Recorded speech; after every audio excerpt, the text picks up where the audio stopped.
नमस्कार साथियों, UPSC master की आधुनिक भारत की वैकल्पिक श्रृंखला में आप सभी का स्वागत है। यह श्रृंखला का तीसरा एपिसोड है। बाकी एपिसोड जाकर आप प्लेलिस्ट में देख सकते हैं। यह पूरी श्रृंखला यूपीएससी को ध्यान में रखकर तैयार की गई है, पर अगर आप स्टेट पीएससी का भी एग्ज़ाम देना चाहते हैं तो वहाँ भी यह आपके लिए लाभकारी सिद्ध होगी। मित्रों, अगर आप यूपीएससी को लेकर काफ़ी सीरियस हैं और सब्जेक्ट के ट्यूटोरियल्स पढ़ना चाहते हैं तो इस संबंध में upscmaster.in एक उभरती हुई कम्युनिटी है, आप जाकर विजिट कर सकते हैं। इस एपिसोड का पहला प्रश्न है, मीर कासिम के संदर्भ में निम्नलिखित में से कौन सा कथन सही नहीं है? कथन ए, वह सेना का गठन यूरोपीय पद्धति पर करना चाहता था। कथन बी, उसने कंपनी को बर्दगान, चटगांव, मितनापुर के जिले दिए। सी, वह 1760 ईस्वी में अपनी राजधानी मुर्शिदाबाद से मुंगेर ले गया। या फिर डी, उसने तोड़ेदार बंदूकें बनाने की फैक्ट्री भी लगवाई। इस प्रश्न की व्याख्या को देखने के बाद आप सही उत्तर का चयन करें। देखो, मीर जाफर को बंगाल का नवाब अपदस्थ करके मीर कासिम को बनाया गया था और इसी काम से प्रभावित होकर मीर कासिम ने कंपनी को बर्दमान, चटगांव, मिदनापुर के जिले दिए थे कि आप जमकर लूटपाट करो, टैक्स वसूलो, कोई दिक्कत नहीं है। तो दूसरा कथन बिल्कुल ठीक हो गया। पर कंपनी की महत्वाकांक्षाएं लगातार बढ़ती जा रही थी, जिनको संतुष्ट करने में मीर कासिम असमर्थ हो रहा था।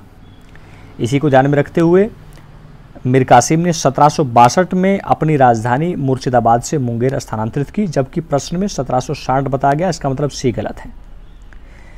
जब कंपनी मीर कासिम से संतुष्ट नहीं हुई तो 1763 में कंपनी ने मीर कासिम को बंगाल के नवाब के पद से अपदस्थ कर दिया और फिर से मीर जफर को एज ए कठपुतली स्थापित किया। यह जो था, अर्थात मीर कासिम जो था, महत्वाकांक्षी नवाब था। ये चाहता था कि यूरोपीय पद्धति के आधार पर सेना का गठन हो और इसी को ध्यान में रखते हुए इसने तोड़ेदार बंदूकों की फैक्ट्री को भी मुर्शिदाबाद में स्थापित किया था। चलिए प्रश्न नंबर 2 को देख लीजिए। डुप्ले के संदर्भ में निम्नलिखित कथनों पर विचार करें। ए, डुप्ले को 1730 में चंद्रनगर का गवर्नर नियुक्त किया गया था।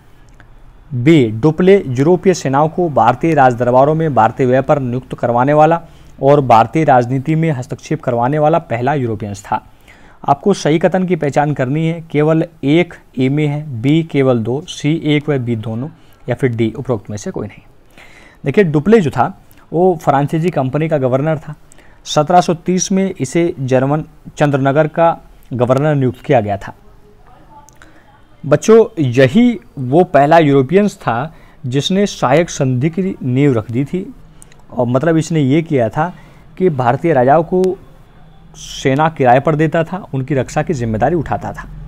और ऐसा इसने किया सबसे पहले मुजफ्फर जंग के साथ 1750 में, और ऐसा करने के बाद इसने कृष्णा कन्याकुमारी के क्षेत्र जो था, उनके बीच का जो क्षेत्र था, उसे अपने अधिकार क्षेत्र में ले लिया।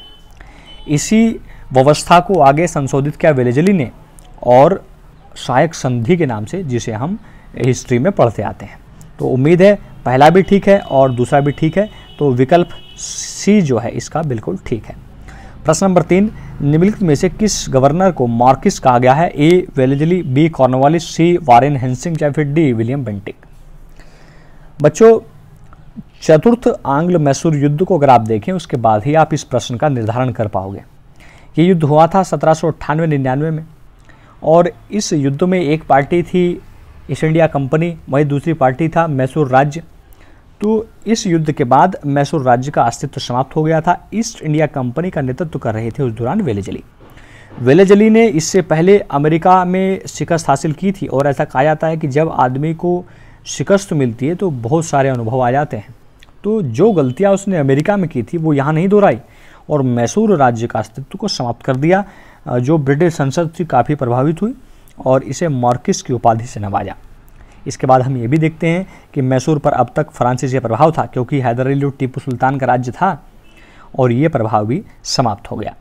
प्रश्न नंबर 4, अंग्रेजों तथा मराठों के बीच हुई सालबाई के संदर्भ में निम्नलिखित में से कौन सा कथन जो है सही है? ये देखिए, यह संधि 1782 में वारेन हेस्टिंग्स और फडणवीस के बीच हुई थी। दूसरा, इस संधि में सिंधिया को उसके सभी क्षेत्र लौटा दिए गए थे। आपको विकल्प 4 है, ए केवल 1, बी केवल 2, सी 1 व बी दोनों, या फिर डी इनमें से कोई नहीं। देखो बच्चों, सालबाई की संधि पेपर में आती है, ऑप्शनल में भी, और पीटी में आप देखिए एग्जैक्ट डेट भी पूछता है, आपको याद रखनी है 17 मई 1782। वैकल्पिक विषय में प्रश्न पूछा जाता है कि सालबाई की संधि अंग्रेजों के लिए ना तो सम्मानजनक थी ना ही अपमानजनक, बताइए कैसे व्याख्या करेंगे। देखिए, ये संधि हुई थी प्रथम आंग्ल मराठा युद्ध जो घटा 75 से 82 के मध्य, उसके बाद। इसमें हम देखते हैं बच्चों, एक पार्टी थी वारेन हेस्टिंग्स जो ईस्ट इंडिया कंपनी की साइड था, मराठों की साइड से थे फडणवीस, और इन दोनों के बीच सिंधिया जो थे उन्होंने मध्यस्थ की भूमिका निभाई थी। पेपर में भी पूछा गया है यूपीपीसीएस में। इस संधि के बाद दोनों ने स्वीकार किया कि भाई 20 साल तक कोई झगड़ा नहीं होगा, और सिंधिया को जो है उनके सभी क्षेत्र लौटा दिए गए थे। तो एक भी सही है, दो भी सही है, जो विकल्प सी में निहित है। प्रश्न नंबर 5, बेसिन की संधि के संदर्भ में निम्नलिखित में से कौन सा कथन असत्य है। कथन ए देख लीजिए, यह संधि वेलेजली और बाजीराव द्वितीय के मध्य हुई। बी देखिए, मराठों ने इस संधि के साथ शर्त स्वीकार की कि वे अपनी सेना में फ्रेंच और भारतीय सैनिकों की भर्ती करने के लिए स्वतंत्र हैं। ठीक है। सी देखिए, इस संधि के तहत कंपनी को सूरत नगर मिल गया। डी देखिए, निजाम तथा गायकवाड़ शासकों के साथ झगड़े में भी कंपनी की मध्यस्थता को स्वीकार किया गया। बच्चों, आप इस प्रश्न का उत्तर कॉमन सेंस से भी दे सकते हैं। आप भी देखिए, ये कहा गया है कि भाई मराठे ने स्वीकार किया कि फ्रेंच और भारतीय सैनिकों की भर्ती करने के लिए मराठे स्वतंत्र हैं। अंग्रेज इस बात को कभी मान ही नहीं सकते थे, क्योंकि यूरोप में फ्रांस और ब्रिटेन ये दोनों प्रतिद्वंदी शक्ति थी। तो इस हिसाब से बी जो है ये कथन बिल्कुल गलत होगा। बाकी आप इसकी व्याख्या को देख लीजिए।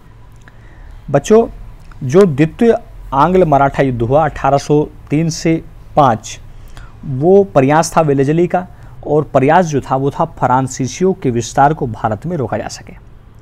हम देखते हैं कि बाजीराव और वेलेजली के मध्य जो 31 दिसंबर 1802 को संधि हुई थी, उसमें व्यवस्था ये स्वीकार की गई थी कि जब अन्य राज्यों के साथ संबंध स्थापित होंगे तो सारे अधिकार पेशवा ने जो है कंपनी के अधीन कर दिए थे, और अंग्रेज विरोधी और अन्य यूरोपियंस लोगों को अपनी सेना से निवृत्त करना स्वीकार किया था। आप देखिए, प्रश्न में तो ये कह दिया गया कि भाई फ्रेंच और भारतीय सैनिकों की भर्ती कर सकते हैं, तो बिल्कुल गड़बड़ हो गई। बाकी सारे शर्तें ठीक है। संधि हुई थी वेलेजली बाजीराव के बीच, ठीक है। इस संधि के तहत हम देखते हैं कि कंपनी को सूरत नगर मिल गया था, ये भी ठीक है। निजाम तथा गायकवाड़ शासकों के साथ झगड़े में कंपनी की मध्यस्थता को स्वीकार कर लिया था कि जो भी मराठे कदम उठाएंगे कंपनी के संज्ञान में ही उठाएंगे। उम्मीद है आपको समझ में आ गया होगा। चलिए प्रश्न नंबर 6 की तरफ बढ़ते हैं।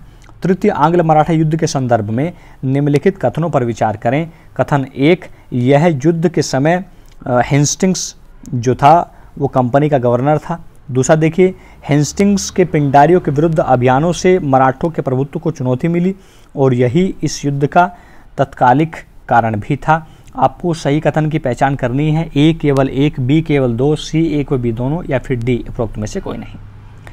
देखिए, तीसरा आंग्ल मराठा युद्ध 1817 से 19 के मध्य हुआ, हेस्टिंग्स के समय हुआ। इसका तत्कालिक कारण था हेस्टिंग्स का पिंडारियों के विरुद्ध अभियान।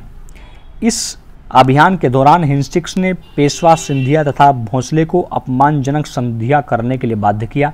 विवश होकर मराठों ने अंग्रेजों से मुक्ति के लिए अंतिम प्रयत्न किए, किंतु अंग्रेजों ने पेशवा को किरकी, भोंसले को सीताबर्डी और होलकर को माहिदपुर नामक स्थानों पर कड़ी शिकस्त दी। उम्मीद है कि ये भी ठीक है, ये भी ठीक है, तो विकल्प सी जो है इसका बिल्कुल ठीक है। प्रश्न नंबर 7 देखिए, मराठा शक्ति की पराजय के कारण के संदर्भ में निम्नलिखित कथनों पर विचार करें। कथन 1 आप देखिए, मराठा राज्य भारतीय राज्यों में सर्वाधिक शक्तिशाली राज्य था, परंतु व्यक्तिगत महत्वाकांक्षा के कारण इसका कई राज्यों में विभाजन हो गया था। भी देखिए, शिवाजी की मृत्यु के पश्चात मराठों में जागीर की प्रथा आरंभ हो गई थी, जिसे प्राप्त करने के लिए मराठा सरदार आपस में झगड़ रहे थे। तीसरा, मराठों ने अपनी प्राचीन सैन्य पद्धति तथा छापामार जो युद्ध प्रणाली थी उसको अपनाए रखा। आपको सही कथन की पहचान करनी है। केवल 1 व 2, 1, 2, 3 या इनमें से कोई नहीं आपके विकल्प हैं। देखो बच्चों, ये बिल्कुल सही है कि शक्तिशाली राज्य था, और इतना शक्तिशाली था कि ऐसे कयास लगाए जा रहे थे कि मराठा मुगलों का विकल्प दे सकेंगे, पर दे नहीं पाए। तो ये तो बिल्कुल ठीक है पहला कथन, और ये भी बिल्कुल ठीक है। देखिए, संघात्मक व्यवस्था पे बना हुआ था, एक फेडरल सिस्टम जैसा था जहां 5 राज्य आपस में मिले हुए थे जिनके केंद्र में पूना था, वो टैक्स सिस्टम को लेकर ही तो आपस में झगड़ रहे थे। जागीरदारी प्रथा शुरू हो गई थी, कोई ज़्यादा जागीरदारी लेना चाहता था, इसी चक्कर में सारे सरदार अलग हो गए, हो गया विभाजन। तो ये भी बिल्कुल ठीक है। देखो, मराठों ने अपनी प्राचीन सैन्य पद्धति, जिसको छापामार युद्ध प्रणाली बोलते हैं, उसे त्याग दिया था, और क्योंकि वो निपुण थे, वहाँ का जो भौगोलिक स्ट्रक्चर था वो इसे ही कर सकते थे, ये उन्होंने त्याग दिया। और यूरोपियन सैनिक प्रणाली को वो पूर्णतः आत्मसात नहीं कर पाए, इसी वजह से उनका पतन हो गया। हालांकि बहुत कोशिश की, फ्रांसीसी अफसरों को भर्ती किया, ट्रेनिंग लेने की कोशिश की, पर जो उनका पैटर्न चला रहा था, क्योंकि उसी से तो अभ्यस्त थे, पहाड़ी क्षेत्र में रहते थे, छापामार युद्ध कर सकते थे, उसको त्याग दिया। यही वजह रही कि अंग्रेजों से उतना झगड़ा नहीं ले पाए जितना वो ले सकते थे। तो तीसरा जो है वो बिल्कुल गलत है, पहला दूसरा सही है। इसका मतलब ये है कि विकल्प बी जो है इसका सही उत्तर है। प्रश्न नंबर 8 देखिए, सिख राजाओं के संदर्भ में निम्नलिखित में से कौन सा क्रम सही है? ए रणजीत सिंह के बाद खड़ग सिंह के बाद ननिहाल सिंह के बाद दलीप सिंह, बी रणजीत सिंह दलीप सिंह ननिहाल सिंह खड़ग सिंह, सी रणजीत सिंह खड़ग सिंह दलीप सिंह ननिहाल सिंह, या फिर डी रणजीत सिंह ननिहाल सिंह दलीप सिंह खड़ग सिंह। बच्चों, अगर थोड़ा सा आप कॉमन सेंस से प्रश्न को पढ़ें, आपने पढ़ा होगा जो अंतिम शासक था दलीप सिंह था, तो अंतिम को आपको देखना है, तो दलीप सिंह के हिसाब से विकल्प ए जो है इसका बिल्कुल सही उत्तर है। इसकी व्याख्या को भी आप देख लीजिए। रणजीत सिंह के बाद उसका पुत्र खड़ग सिंह सिंहासन पर बैठा, पर चौतरफी विरोध शुरू हो गए। उसके बाद खड़ग सिंह को बंदी बना लिया गया और ननिहाल सिंह को गद्दी पर बैठाया गया। यह रणजीत सिंह के उत्तराधिकारियों में सबसे चतुर था, और सितंबर 1843 में हम देखते हैं दलीप सिंह को महाराजा घोषित किया गया, और यही जो है सिखों का अंतिम शासक था। पेपर में यह भी पूछा गया है कि सिखों का अंतिम शासक कौन था, तो दलीप सिंह है। ठीक है, उम्मीद है आप जो है समझ पाए होंगे। इसी के साथ बढ़ते हैं प्रश्न नंबर 9 पर। रणजीत सिंह का संबंध निम्नलिखित में से किस मिसल से था? वहाँ मिसल है, मिसल मतलब कुल टाइप की चीज़ें बनी हुई हैं। तो 4 दिए हैं, सुकर चकिया मिसल, अहुवालिया मिसल, तीसरा नकाई मिसल, और चौथा जो है निशान वाला मिसल। देखिए, सिख में मुख्यतः 12 मिसल जो थे वो बटे हुए थे, जिनमें अहुवालिया, भंगी, डलवालिया, फैजुलापुरिया, कन्हैया, करोड़ सिंधिया, नकाई, निहंग, निशान वाला, फलकिया, रामगढ़िया और सुकर चकिया। तो जो रणजीत सिंह थे वो सुकर चकिया मिसल से संबंधित थे। इन्होंने अपनी योग्यता, कर्मठता, बुद्धिमत्ता के बल पर जो है सभी मिसलों को एक किया और संगठित सिख शक्ति का गठन किया। चलिए प्रश्न नंबर 10 को देख लीजिए। मुद्द की, फिरोज शाह, अलीवाला, सुब्बी रेहान की 4 प्रसिद्ध लड़ाइयों का संबंध जो है वो किससे है? अगर जो है थोड़ा सा आप इसमें भी कॉमन सेंस जगाएं तो ये जो है आंग्ल सिख युद्ध से संबंधित हैं, और इनका संबंध जो है वो प्रथम आंग्ल सिख युद्ध 1845-46 के मध्य जो हुआ है उससे है। इन सभी लड़ाइयों में जो सिख सेना थी वो पूरी तरह पराजित हुई, और मजबूरन सिखों को 8 मार्च 1846 को लाहौर की संधि करनी पड़ी और विवश होना पड़ा।